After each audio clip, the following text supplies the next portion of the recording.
बिस्मिल्लाहिर्रहमानिर्रहीम। अस्सलाम वालेकुम नाज़रीन, रेड जोन से मैं हूं अली रज़ा अलवी और हमेशा की तरह मेरे साथ टेलीफोन लाइन पे आज मौजूद होंगे जनाब मज़हर बरलास और स्टूडियो में मेरे साथ तशरीफ़ फरमा है मेजर जनरल रिटायर्ड जनाब साद खटक साहब। आप कायद हैं पाकिस्तान आम आदमी मूवमेंट के। जनाब खटक साहब, मैं आपको अपने प्रोग्राम में खुशामदीद कहता हूँ। मज़हर बरलास साहब जी, नाजरीन को सलाम और हस्बे साबक हस्बे रवायत पाकिस्तान के लिए दुआ। अल्लाह ताला हमारे सलीम वतन को सलामत रखे, ये वतन तरक्की करे, यहाँ खुशहाली हो, अमन चैन और सुकून हो। जी अली रजा अली साहब, क्या खबरें? जी, आज फिर वही सियासी गहमा गहमी रही। वज़ीर-ए-आज़म इमरान खान ने एक बड़ा ज़ोरदार जलसा किया और उस ज़ोरदार जलसे में काफ़ी खल्क़े खुदा वहाँ पहुँची थी, जिससे लगता है कि अभी उनकी आवाम में पजीराई जो है वो बहुत शानदार है। लेकिन वहाँ उन्होंने हस्बे मामूल फिर बात की, फिर वही चूहे कहा, 3 कायदीन को चूहे कहा और उन्होंने ये भी कहा कि मैं यहाँ कौम बनाने के लिए आया था, मैं कोई टमाटरों के और आलूओं के जो रेट हैं वो ठीक करने के लिए नहीं आया था। इस बात का भी जायज़ा लेंगे। लेकिन दूसरी तरफ पल ब पल जो है वो लम्हा ब लम्हा जो है सूरत हाल बदलती चली जा रही है। सियासी सूरत हाल जो किसी बड़े तूफ़ान के पेशखामे की तरफ चल रही है। हुकूमती जो साथी हैं वो पहलू बदल रहे हैं और मुलाकातें तेज़ी से जारी रहीं। जहांगीर तरीन ग्रुप जो है और अलीम ख़ान ग्रुप जो है, उनके नुमाइंदे के तौर पर ओन शाही ने आज मुलाकात की उनसे, परवेज़ इलाही से, और उन्होंने उनका कहना ये है कि उनके साथ जो है वो इजहार यकजहती की और उनको ऊपर उन्होंने एतमाद का इजहार किया। वहाँ क्या हुआ उस पर भी जायज़ा लेंगे। फिर ये भी कहा गया है कि काफ लीग और MQM ये आपस में मिल के आगे बढ़ेंगे और ये जो तीनों जमातें हैं, बाप जो है, ये तीनों मिल के आगे बढ़ेंगे और एक दूसरे के साथ भरपूर ताउन करेंगे और जो भी फैसला करेंगे वो मिलजुल के वही आगे होगा। उसके अलावा PTI की सीनियर क़यादत जो है वो भी भरपूर तैयारियां कर रही है और वो भी हिकमत अमली लेके आगे बढ़ रही है और वो उसको नाकाम बनाने के लिए पूरी तरह कोशां हैं। डी चौक में जो है थोड़ा बहुत मेला सज चुका है। आज जो लोग इस्लामाबाद में नहीं हैं, जो हमारे नाज़रीन उनको बता रहे हैं कि डी चौक से जब आप हम गुजरे हैं तो देखा है वहाँ जनाब साउंड सिस्टम लगे हुए हैं और तराने शुरू हो गए हैं। वहाँ भी हल्ला गुल्ला और गहमा गहमी शुरू हो गई है। मज़हर बरलास साहब, ये जो सूरत हाल है, आप ही से बात शुरू करते हैं कि आज जो है ख़ासी पेशरफ्त हुई है और आज की जो पेशरफ्त है वो मुसलसल आगे बढ़ती चली जा रही है। रोज़ हर दिन के साथ साथ चीज़ें आगे बढ़ती चली जा रही हैं। क्या कहते हैं आप? अच्छा, मुझे ये बता दीजिए कि मैं जलसे से बात शुरू करूं या मुलाकातों से बात आप करूं? जलसे से बात शुरू कर लें। देखिए, जलसा तो बड़ा भरपूर था आवाज बड़ी और सेंट्रल पंजाब चूंकि नून लीग उसकी दावेदार है कि हमारा गढ़ है, तो वहाँ पे एक बहुत बड़ा जलसा करना मैं समझता हूँ वो वज़ीर-ए-आज़म इमरान खान की एक बड़ी कामयाबी है और अवाम में उनकी पजीराई है। ठीक है। लेकिन गुजारिश ये है कि जलसे के जितने भी हाजरीन थे वो लाख हों 2 लाख हों, वो असेंबली के मेंबर नहीं है। जी हाँ, अब मामला ये है कि मामला तो असेंबली के मेंबरान से होगा। सही है। मेरी इतलात ये है कि इत्तेहादियों ने बहुत सी चीजें फाइनलाइज कर दी हैं जी। और 1 या 2 दिन में हो सकता है वो कल ही प्रेस कॉन्फ्रेंस कर दे, तो वो अब हुकूमत से रैदगी का ऐलान कर देगी। ठीक है। मुस्लिम लीग काफ भी, MQM भी और बाप भी। जी हाँ। और मैं ये भी अपने जो नाजरीन हैं उनको बताता चलूं कि ये तब्दीली का जो सफर होगा ये सिर्फ वज़ीर-ए-आज़म की हद तक नहीं रुकेगा। सही। इसमें स्पीकर और डिप्टी स्पीकर भी चेंज होंगे। सही है। इसमें चेयरमैन सेनेट और डिप्टी चेयरमैन सेनेट भी शामिल होंगे, वो भी तब्दील होंगे। सही है। इसमें 5 गवर्नर तब्दील होंगे। इसमें पंजाब के वजीर आला और स्पीकर और डिप्टी स्पीकर भी तब्दील होंगे। इसमें सुना है कि बलूचिस्तान में भी रेंज साहब जो है उनकी बातचीत चल रही है वजारत आला के लिए। सही सही। और एक मजे की बात मैं आपको ये बताऊं जी कि ये भी पता चला है कि ये तब्दीली कश्मीर का रुख भी करेगी। ठीक है। वहाँ भी जो वजीर आजम है उनको तब्दील कर दिया जाएगा। सही हो गया। इसमें मेरा ख्याल है कि अपोजिशन ने काफी सारी बातें तय कर ली हैं। बिल्कुल सही और है। जैसा कि मैंने कल कहा था कि ये सारी जो तरतीब है या स्कीम है ये आसिफ अली जरदारी बना रहे हैं। जी हाँ, बिल्कुल ऐसे ही है जी। आपने काफ़ी कुछ तब्दीली बता भी दी, और नाज़रीन को हम पहले जिस तरह हमेशा सबसे पहले खबर देने की कोशिश करते हैं। और अलवी साहब, जी। एक नाम रह गया है, वो चूंकि आपकी बरादरी का नाम है, वो एंड पे डॉक्टर आरिफ अलवी की तरफ भी जाएंगे। जी बिल्कुल, उधर भी जाएंगे, लेकिन हम भी कुछ बता दें यही कि जो अभी तक हमारी इतलात है, न सिर्फ ये कि ये तहरीक अदम एतमाद कामयाब होगी, बल्कि जो मिल के मुशावरत की गई है, हमारे बावसूख ज़राए का कहना ये है कि मुस्तकबिल की वज़ीर ख़ारजा हिना रब्बानी खर होंगी, वज़ीर दाखिला ख्वाजा आसिफ होंगे, वज़ीर तालीम महनाज अकबर होंगी, वज़ीर इतलात नफीसा शाह होंगी, गवर्नर पंजाब कमर ज़मान कायरा होंगे, और गवर्नर सिंध रज़ा रब्बानी होंगे। जो अभी तक जिन बातों के ऊपर गौर किया जा रहा है, और अगर ये तब्दीली आ गई और ये तहरीक अदम एतमाद कामयाब होती है, तो जिस कैबिनेट के ऊपर गौर किया जा रहा है वो हम आपको सबसे पहले बता रहे हैं। जी जनाबे वाला, मेरा ख्याल है स्पीकर जो है वो खुर्शीद शाह को बनाएंगे। लेकिन वो जो बात हम अलवी साहब कर रहे थे ना 2-4 रोज पहले कि कोई लड़ाई का खदशा है, तो मेरा ख्याल है कल जो ऐलान कर देगी ये जमातें, इत्तेहादी जमातें, अपोजिशन के साथ देने का, तो उसके बाद लड़ाई का खदशा वैसे ही खत्म हो जाएगा। वैसे ही खत्म हो जाएगा, तो मेंबरान ही पूरे नहीं होंगे। जी बरला साहब, मुझे जनरल साहब की तरफ बढ़ना है। जनरल साहब आपका बहुत शुक्रिया। आपने आज प्रेस कॉन्फ्रेंस की नेशनल प्रेस क्लब इस्लामाबाद में, और बड़ी भरपूर प्रेस कॉन्फ्रेंस थी आपकी। तो आपने इस मौके पर एक ऐलान किया, आपने कहा कि मुझे मेरी पार्टी को, पाकिस्तान आम आदमी मूवमेंट को इमरान खान की बहुत सारी पॉलिसियों से इख्तिलाफ है, लेकिन मैं ये समझता हूँ कि उनके ख़िलाफ़ तहरीक अदम एतमाद पेश करने का ये मुनासिब वक्त नहीं है। क्या कहते हैं आप इसमें, आपकी लॉजिक क्या है? बिस्मिल्लाहिर्रहमानिर्रहीम। बहुत शुक्रिया अलवी भाई, आपने वक्त दिया।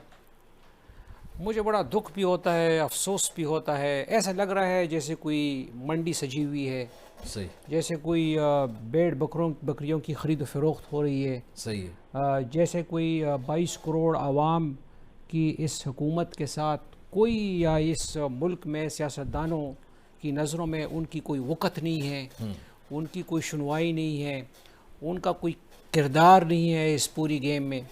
और जैसे ये लोग अपने नज़रियात तब्दील कर रहे हैं, कभी एक के साथ बैठते हैं, कभी दूसरे के साथ बैठते हैं, अपने नज़रियात, अपने मंशूर सबको बालाए ताक रखते हुए मैं बहुत रंजीदा हूँ इस पूरे सियासी एलीट की जो है ना कंडक्ट को देखते हुए, फ्रैंकली स्पीकिंग। सही।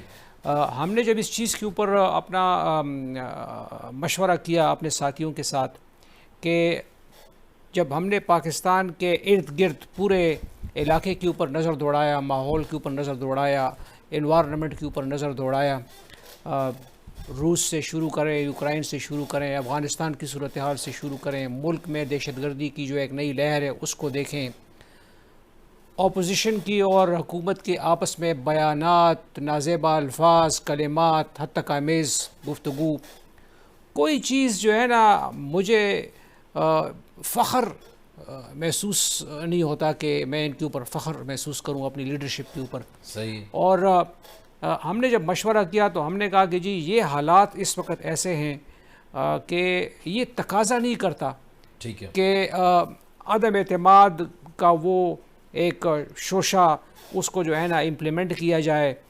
मोर सो जब ये तकरीबन कोई टोटल 1 साल का वक्त रह गया है जी। और जिस तरह मैंने प्रेस कॉन्फ्रेंस में कहा कि अवाम को जो है अवाम की अदालत में चले जाना चाहिए, क्यों इसको शहीद के रुतबे पर फाइज करना चाहते हैं ये लोग? ये तो ऐसे मुझे लग रहा है जैसे ये अपोजिशन जो है इसके साथ एक पेज के ऊपर है, इसको कामयाब कराना चाहते हैं। अभी अगर इसको अदम एतमाद करा के इसको हटा देते हैं तो आप अंदाज़ा लगाएं कि कैसे जो है लोगों का रिस्पांस होगा, रिएक्शन होगा।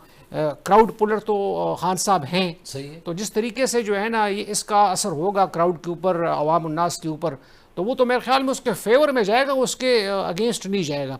तो हमने बहरहाल असूली तौर पर यह फैसला किया कि हालात इस चीज़ का मुतकाज़ी नहीं है कि इसके ऊपर अदम एतमाद के ऊपर चला जाए और वक्त दिया जाए, जमहूरी तसलसल को बरकरार रखा जाए। हालांकि ये भी जमहूरी तसलसल का एक हिस्सा है, अदम एतमाद भी जमहूरियत का एक हिस्सा है, लेकिन ये कि जब आप अपने इर्द गिर्द के माहौल को देखते हैं, एनवायरनमेंट को देखते हैं, तो फिर आप फैसला करते हैं क्या हमें इसके ऊपर जाना चाहिए कि नहीं।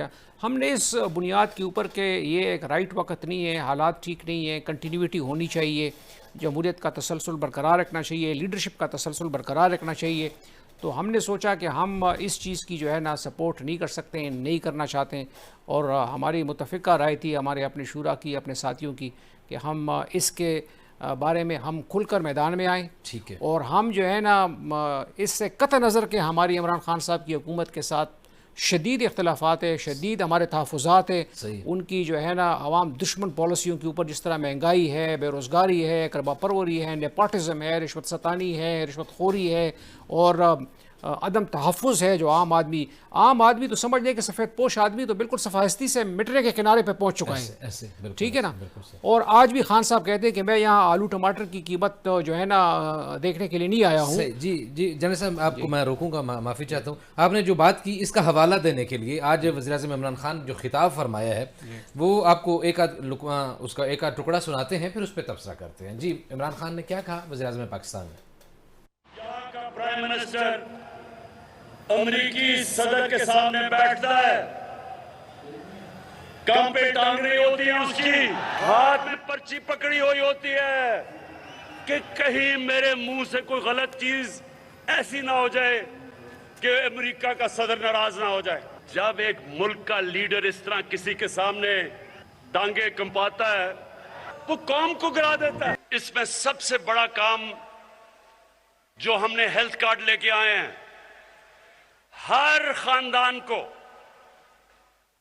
खानदान स्वाय सिंध के, क्योंकि सूबे कर रहे हैं, ये उस्मान बुज़दार की मैं खास तारीफ करता हूं कि 400 अरब रुपया कभी पाकिस्तान में इस तरह का पैसा किसी ने खर्च नहीं किया आवाम पे।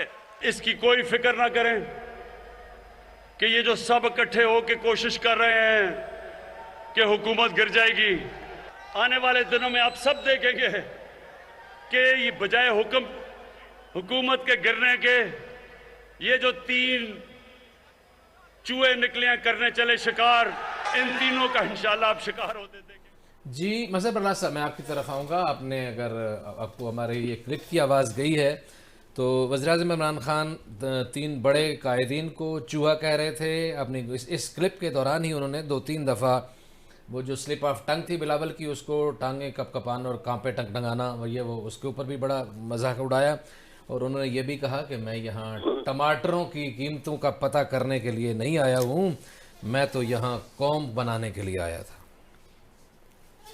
अच्छा जी, ये जो 3-4 सवाल हैं, इनके जवाब इस तरह से हैं, इससे तो देखिए, ये जैसा जनरल साहब ने फरमाया, इसमें कोई शक नहीं कि इमरान खान क्राउड पुलर है, और इसमें भी कोई शक नहीं कि हमारे एक साबिक वजीर आजम मियां नवाज शरीफ पर्चियां पढ़ते थे, इसमें कोई शक नहीं।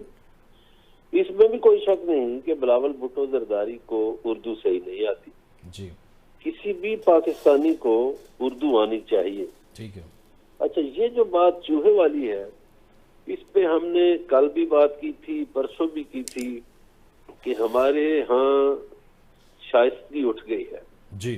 सियासत में ये सारे सियासतदान, मैं तो कहता हूँ ये झूठ भी बोलते हैं जी, ये गलीज जबान भी इस्तेमाल करते हैं, सही है, ये फरेब भी देते हैं, ये मकर भी करते हैं, सही है, ये हमारी सियासत का हुलिया है मजमूई। सही है। खटक साहब को मैं मुबारक इसलिए देता हूँ कि इनकी पार्टी की एक हम नाम पार्टी हमसाया मुल्क इंडिया में वो दूसरे सूबे में दाखिल हो गई है, पंजाब में जी हाँ। तो केजरीवाल ने वहाँ बड़ी कामयाबी हासिल की है। और ये जो अवामी मसाइल है, ये जो टमाटर और इसकी बात की आपने, जी हाँ, ये देखिए हमारे हमसाया मुल्क में दिल्ली सूबे में केजरीवाल ने किस तरह लोगों को फैसिलिटेट किया, किस तरह हम आदमियों के मसाइल हल किए। सही है। अब उसकी मकबूलियत बढ़ रही है, दूसरे सूबे में चली गई है। सही है। किस तरह उसने रिश्वत को रोका, करप्शन को रोका। सही है। ये केजरीवाल की तकरीरें सुन लेते, ये हमारे हुक्मरान जो हैं, ये किसी दिन केजरीवाल के 2-4 इंटरव्यू सुन लें सही है। इनको समझ आ जाए कि आम लोगों के मसाइल क्या हैं, वो किस तरह हल किए जाते हैं सही है और उनका तरीकाकार क्या है और करप्शन को रोकने का तरीकाकार क्या है। जी, बिल्कुल सही तो आपने, जी जी बाकी ये बात जनरल साहब ने एक दुरुस्त बात की है कि ये जो हमारी अपोजिशन इस वक्त कर रही है, ये तो उल्टा उसको इमरान खान को चांस देंगे कि वो पॉपुलर वेव गेन करेगा और वो तकरीरें करेगा और वो इन पे चढ़ाइयां करेगा और जलसे करेगा। ये तो सही बात है इनकी, और वो अगले इलेक्शन की तैयारी करेगा। सही है जी। बहरहाल जो भी है, जाहिर है कि अपने अपने एक जमा तफरीक है, पोजीशन एक अपनी कैलकुलेशन करके यकीनन बैठी हुई होगी। जाहिर है इस मौके पे जब इन्होंने तहरीक अदम एतमाद लाई है और हलजुल पैदा कर दी है, मुल्क की सियासत में एक भूचाल बर्पा कर दी है, और वज़ीर-ए-आज़म इमरान खान भी इतने पूरे एतमाद नज़र आते हैं। आज भी उनकी बॉडी लैंग्वेज बहुत शानदार थी और वो भी अपने तौर पर मुकम्मल तौर पे इस तहरीक अदम एतमाद को नाकाम करता हुआ कहते हैं कि वो बिल्कुल नाकाम हो जाएगी। क्या होगा 2-4 दिनों में सबके सामने आ जाएगा। बातचीत का सिलसिला जारी है, हमारे साथ रहिएगा, मिलते हैं ब्रेक के बाद।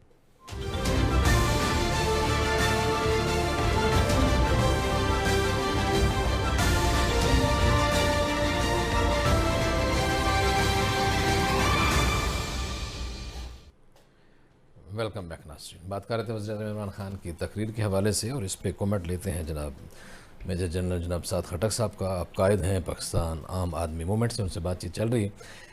वज़ीर-ए-आज़म इमरान खान कहते हैं कि मैं आलू टमाटर की कीमतों का पता करने के लिए नहीं आया था, मैंने 25 साल सियासत की है इस मुल्क के अवाम को कौम बनाने के लिए। तो क्या समझते हैं कि ये पाकिस्तानी जो है वो कोई कौम शौम नहीं है? और अगर एक लीडर को, एक आम आदमी का मसला तो जी आलू टमाटर ही है, अगर एक लीडर को लोगों के आम आदमी के मसले से कोई सरोकार नहीं है तो फिर वो कितना दर्द दिल रखने वाला है? आपका क्या ख्याल है? असल में खान साहब जो है ना वो आम लोगों का लीडर है ही नहीं। अच्छा जी, वो उसको आम लोगों के मसाइल का पता ही नहीं है, ना उन आम लोगों के मसाइल उन्होंने फेस किए। सही है आम लोग अगर उसको, जो देहाती लोग अगर उसको फॉलो करते रहें जी। तो वो उनकी क्रिकेट को फॉलो करते रहें, अच्छा, गुड। उनकी लीडरशिप को नहीं फॉलो करते रहे कि ये कल लीडर बनेगा और कल पाकिस्तान का वज़ीर आज़म बनेगा। सही है। क्योंकि अगर ऐसी बात होती तो और खान साहब को अदराक होता तो खान साहब जो हैं ये बात कभी भी ना कहते कि मैं आलू और टमाटर का की रेट कीमत जो है ना यहाँ पर कम करने के लिए नहीं वज़ीर आज़म नहीं बना हूँ। या तो शायद वो भूल गए हैं कि वो पाकिस्तान के वज़ीर आज़म हैं जहाँ पर लाखों करोड़ों लोग गुर्बत की लकीर से नीचे की ज़िंदगी गुजार रहे हैं और उनको आलू और टमाटर की कीमत बहुत ज़रूरी है और बहुत प्यारी है उनकी कीमत जो है। ऐसे तो कहने का मतलब ये है कि अगर उनको ये अदराक होता, अगर वो इनको आम आदमी के मसाइल का एहसास होता और अगर इनको उस चक्की में से ये गुजरे होते तो कभी भी ऐसी बातें इनके मुंह से ना निकलती, क्योंकि वो गुजरे नहीं है। आप नज़र दौड़ाएं, खान साहब के जितने भी फॉलोअर्स हैं वो आपको खाते पीते गिरानों में नज़र आएंगे। सही है। चाहे वो नौजवान हैं, चाहे वो बाकी जो है ना शहरों में रहने वाले लोग हैं, वो खाते पीते होंगे सारे। ऐसे ही है। बहुत कम ऐसे होंगे और जो हमारे देहातों में होंगे वो उनको क्रिकेट की वजह से फॉलो कर रहे होंगे। ऐसे ही इसको इनको एज ए स्टेट्समैन और एज ए पॉलिटिशियंस ठीक है के तौर पर नहीं। तो कहने का मतलब ये है कि सबसे इनको ये अदराक होना चाहिए था कि जनरल साहब इसकी कोई वजह ये तो नहीं है कि वज़ीर-ए-आज़म को कभी किचन का प्रॉब्लम नहीं रहा, कभी किसी तरह चला किचन, कभी किसी तरह तो कह रहा हूँ कि वो आम लोगों में ना रहा है, ना आम आदमी है, ना आम लोगों के इश्यूज का उनको अदराक है, ना उनके बीच में रहा है। सही है। वो तो मतलब कहाँ उन्होंने ज़िंदगी गुजारी है, कैसे गुजारी है, वो आप खुले किताब की तरह है सबके सामने। सही है। मैं आपको बता रहा हूँ कि पाकिस्तान का जो भी लीडरशिप क्लेम करना चाहता है उसके लिए सबसे कीमती और ज़रूरी बात यह है कि पाकिस्तान के आम जो कि 95% आवाम है उनके रोज़मर्रा के इश्यूज़ के ऊपर उनकी नज़र हो और उनकी तरजीह हो, उनको हल करना, उनके मसाइल को हल करना उसकी तरजीह हो। उसके बाद बाकी चीज़ों की तरफ उसके बाद नज़र दो। मैं आपको एक छोटी सी मिसाल देता हूँ जी। एक पाकिस्तानी का बिल 17 यूनिट बिल बिजली के उसने खर्च किया, 156 रुपये उसकी बिजली की कीमत बनी, उसके ऊपर 2458 रुपये टैक्स आया जी और 2600 का कुछ बिल बन गया जी। मुझे आप ये बताएं 17 यूनिट तो तकरीबन हर एक पाकिस्तानी खर्च करेगा ना। जी हाँ।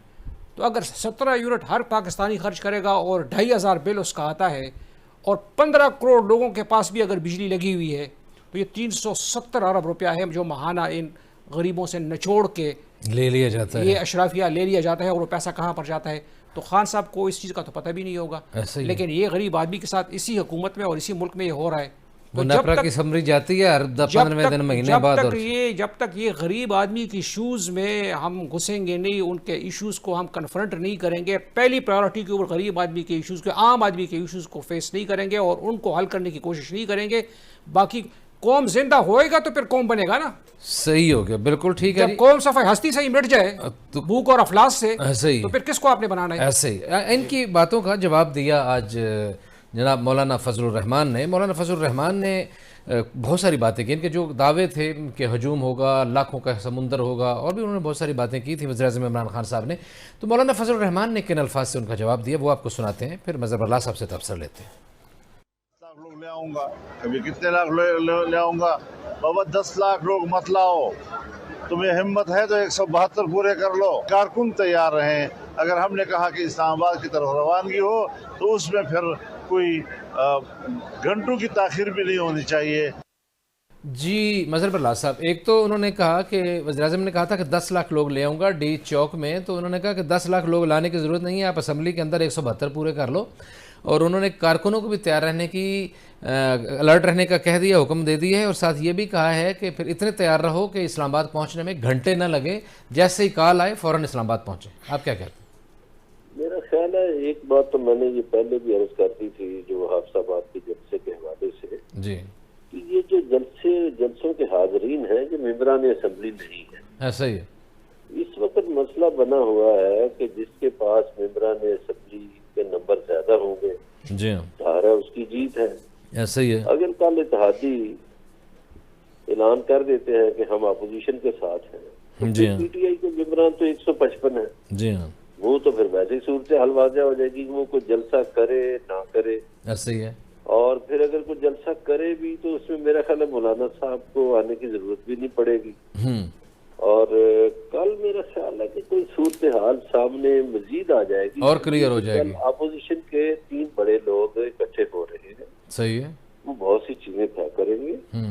और अब ये है कि जलसे जितने मर्जी बड़े करे, ये सही बात है मौलाना साहब की कि 172 पूरे करे मेंबर। सही है।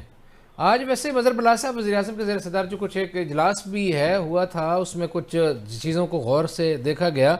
जो प्रेस रिलीज़ और जो बातें तो बताएंगे उसमें तो कहा गया, बड़े एतमाद का इज़हार किया गया और ये कहा गया कि सारे इत्तेहादी हमारे साथ हैं।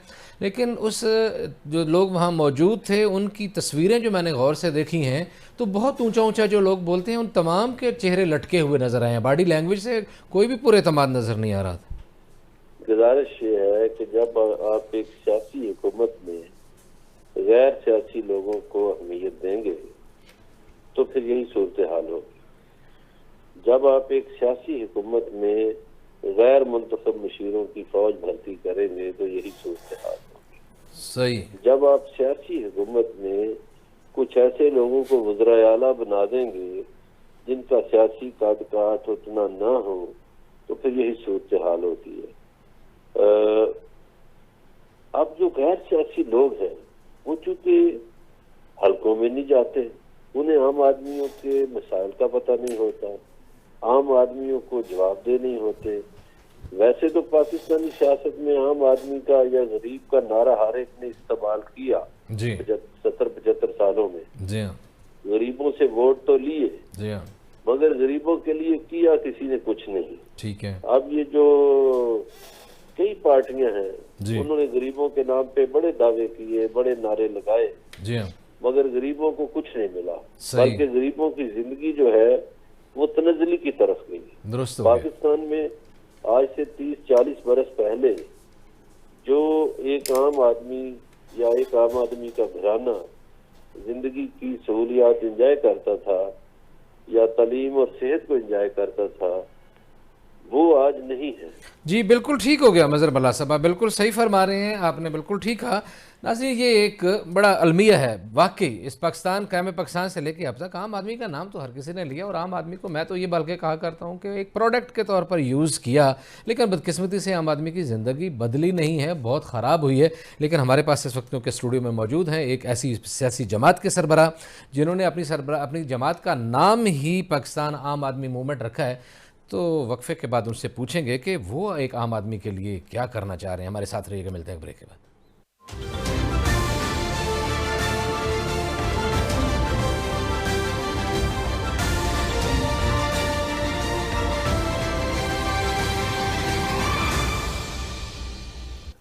Welcome back last. ब्रेक पे जाने से पहले बात हो रही थी कि बदकिस्मती ये है कि पाकिस्तान की सियासी जमातों ने आम आदमी का नाम बहुत ज़्यादा इस्तेमाल किया, लेकिन आम आदमी की ज़िंदगी बदली नहीं है। आम आदमी की ज़िंदगी बदतर से बदतरीन होती चली गई है, और एक मिडिल क्लास नाम का एक तबका हुआ करता था पाकिस्तान में, वो बदकिस्मती से कम होता चला जा रहा है, बल्कि नीस्तो नाबूद होता चला जा रहा है। और अगर कोई है तो उसको अपनी ज़िंदगी की सांसें बहाल रखने के लिए बड़े जतन करना पड़ते हैं। जनाब मेजर जनरल रिटायर्ड साद खटक साहब, आपने अपनी पार्टी का नाम भी पाकिस्तान आम आदमी मूवमेंट रखा है, जिसके आप कायद हैं। तो आप पाकिस्तान के आम आदमी के लिए क्या ख्याल रखते हैं, क्या आपकी तवक्कुआत हैं, क्या आपसे वो पाकिस्तानी आदमी आम आदमी क्या तवक्कुआत रखे कि अगर आपकी पार्टी बरसर इक़्तिदार आ जाती है या यहाँ ज़मीनी तौर पर पॉपुलैरिटी गेन करती है, तो आप उनके लिए क्या करेंगे? सबसे पहली बात तो ये है कि हमने नाम इसलिए पाकिस्तान आम आदमी मूवमेंट रखा कि आम आदमी को मैं ये बावर कराना चाहता हूँ कि ये आपकी एंटिटी है, ये आपकी पार्टी है, आप इसको ओन करें। ज़बरदस्त। अगर वो इसको ओन करेगा तो वो इसको अपनी पार्टी समझेगा और इसके बीच में अपना पार्टिसिपेट करेगा अपनी बसात के मुताबिक। एक बात। दूसरी बात, तैयारी का एक सिलसिला होता है, कोई ऐसे मैदान में नहीं कूदता। हमने अभी से जितने भी पाकिस्तान के मुख्तलिफ इदारे हैं, आपको पता है, चाहे उसका ताल्लुक सेहत से है, तालीम से है, गवर्नेंस से है, लॉ एंड ऑर्डर से है, इंसाफ से है, सब किस हाल पे खड़े हैं वो आपके सामने है। आम आदमी उसकी वजह से कहाँ खड़ा है आपके सामने है। हमने अभी से जो है, जैसे जैसे हमारी मेंबरशिप होती है, हम अभी से टीमें बना रहे हैं इन सब शोबों के हवाले से, ताकि वो इस पूरे मामलात को एनालाइज करें, उसके ऊपर ब्रेन स्टॉर्मिंग करें और उसके ऊपर सिफारिशात मुरतब करें कि कैसे कैसे अप्रोच करना है इन चीज़ों को। ठीक है। दूसरी बात है, जब ये टीमें तश्कील करके हमें जब ये सारे अपनी रिकमेंडेशंस देंगे, तो हमने आम लोगों को शऊर दिलाना है इज्तिमाइयत का। आजकल इनफरादियत का और नफ्सा नफसी का आलम है हर तरफ। हर एक आदमी चाहते कि मैं, मेरे बच्चे, मेरी औलाद, सब कुछ, उसके बाद बाकी पाकिस्तान के साथ जो हो रहा हो, माशरे के साथ जो हो रहा हो, मुझे उससे परवाह नहीं है। हमने वो शऊर दिलाना है जो अभी शुरू है हमारे, जिस तरह भी मेंबरशिप हो रही है, हम तरबियत लोगों को दे रहे हैं। सबसे इम्पॉर्टेंट बात जो मैं आम आदमी के लिए हम करेंगे इंशाअल्लाह, आम आदमी के साथ मिलकर, और वो ये है कि हम आम आदमी को इंशाअल्लाह इक़्तिदार के ऐवानों में पहुँचाएंगे, क्योंकि आम आदमी को ही असल पता है कि उसके मसाइल क्या है। उनके मसाइल का अदराक सिर्फ आम आदमी को ही पता है। हमने 90% लोगों में से इंशाअल्लाह काबिल अहल मुहिब वतन लोगों को उठाना है, तजुर्बाकार लोगों को उठाना है, नौजवानों को उठाना है, उनको इलेक्शन लड़वाना है, सियासत में लेकर आना है, इक़्तिदार के ऐवानों में पहुंचाना है, फ़ैसलों की पोजीशन पे बिठाना है। ये वो लोग होंगे जो पाकिस्तान के हर शोबे के मसले हल करेंगे। इंशाअल्लाह वक्त बताएगा कि हम किस तरह के लोगों को लेकर आते हैं, और वक्त बताएगा कि वो इन मसाइल को कैसे हल करते हैं। इंशाअल्लाह ये हम पाकिस्तान के आम आदमी को इंशाअल्लाह ये कमिटमेंट दे रहे हैं। इसलिए मैं बार बार ये कहता हूँ कि पाकिस्तान आम आदमी मूवमेंट में लोटों के लिए, मुस्तनद लोटों के लिए कोई जगह नहीं है। हम इंशाअल्लाह अच्छे लोग सामने लेकर आएंगे, अच्छे लोगों को उठाएंगे, अच्छे लोगों को इलेक्शन लड़ाएंगे और अच्छे लोगों को इक़्तिदार के ऐवानों में इंशाअल्लाह पहुँचाएंगे। जी जी बिल्कुल सही है जी। मज़हर बल्ला साहब, आपकी तरह बढ़ूँगा, थोड़ा सा इंडिया के को थोड़ा टच करना है। बीजेपी ने अपनी जो इस वक्त 10 सूबों में उसकी कुछ 29 सीटें ली हैं उसने, 29 स्टेट, और ओवरऑल जो है उनके 4139 असम्बली सीटों में से 1516 सीटें ली हैं, और 950 जो हैं वो सिर्फ 6 रियासतों से उन्होंने ली हैं, गुजरात, महाराष्ट्र, कर्नाटका, यूपी, एमपी और राजस्थान से। जबकि सिक्किम में कोई सीट नहीं ली, मिज़ोरम में कोई सीट नहीं ली, तमिलनाडु में कोई सीट नहीं ली, आंध्रा में 175 में से सिर्फ 4, केरला में 140 में से सिर्फ 1, पंजाब में 117 में से सिर्फ 3, बंगाल में 294 में से सिर्फ 3, तेलंगाना में 119 में से सिर्फ 5, दिल्ली में 70 में से सिर्फ 8, उड़ीसा में 147 में से 10 और नागालैंड में 60 में से 12। यानी अपनी एक जो एक हैसियत है वो उसमें लगा है कि अच्छा खासा इनको धचका लगा है, वो खो चुके हैं। और इसी के साथ ही एक और वाक़या बड़ा बुरा पेश आया है कोकीनाग इस्लामाबाद में। 2008 से कायम एक दीनी मदरसा जिसमें भारतीय फोर्सेस घुस गई, मदरसा खदीजतुल कुबरा, ख़वातीन की बेहुरमती की, बच्चियों के साथ बदतमीज़ी की, उनके साथ नारावा सलूक इख्तियार किया, उनको कमरों में बंद कर दिया। इस पर भी लोग बहुत मुश्तइल हैं। जी क्या कहते हैं? जी, गुजारिश ये है कि ये जितनी भारतीय रियासतों के आपने नाम लिए हैं, तो एक तो जहां जहां आज़ादी की तहरीकें चल रही हैं और जहां जहां हिंदुस्तान से नफरत की बातें हैं, वहां से बीजेपी हार गई है। जी हाँ। और जहां जहां हिंदुइज्म जो है या हिंदू गुंडागर्दी जो है वो ज्यादा है, उन रियासतों में बीजेपी जीत गई है। जी। तो अब अक्सरियत में तो बीजेपी हार गई। जी हाँ। जो ज्यादा रियासतें हैं हार गई। वो जो सिक्किम से आगे जो 7 रियासतें हैं उनमें से तो हार गई। जी हाँ। और इधर भी आप देखिए कि पंजाब हार गई। जी हाँ। और केरला बड़ी अहम एक स्टेट है, वहां से भी हार गई। जी हाँ। तो बाकी जो आजादी की तहरीकें जहाँ चल रही हैं, मिजोरम में, नागालैंड में, मणिपुर में, उन सब से जी हार गई। जी बिल्कुल तो सही। इसका मतलब है कि भारत में आजादी की तहरीकें जोर पकड़ रही। बिल्कुल ऐसे ही है। और उनका आजादी का सफर जल्द ही जारी खत्म होगा। बिल्कुल सही फरमाया जी आपने मज़हर बल्ला साहब। बिल्कुल ऐसे ही है कि आज़ादी की तहरीकें भारत में शिद्दत अख्तियार कर रही हैं, तेज़ी पकड़ रही हैं। और यकीनन जो लोग भारतीय जुल्म सितम से तंग हैं, उन्होंने एक ना एक दिन यकीनन आज़ादी हासिल करनी है। मेजर जनरल रिटायर्ड जनाब साद खटक साहब, कायद पाकिस्तान आम आदमी मूवमेंट, आपका भी बहुत शुक्रिया, आपने हमारे लिए वक्त निकाला। नाज़रीन, आज इतना ही। आपसे मुलाकात होगी अगले प्रोग्राम में। अपना ख्याल रखिएगा। अल्लाह नगहबान।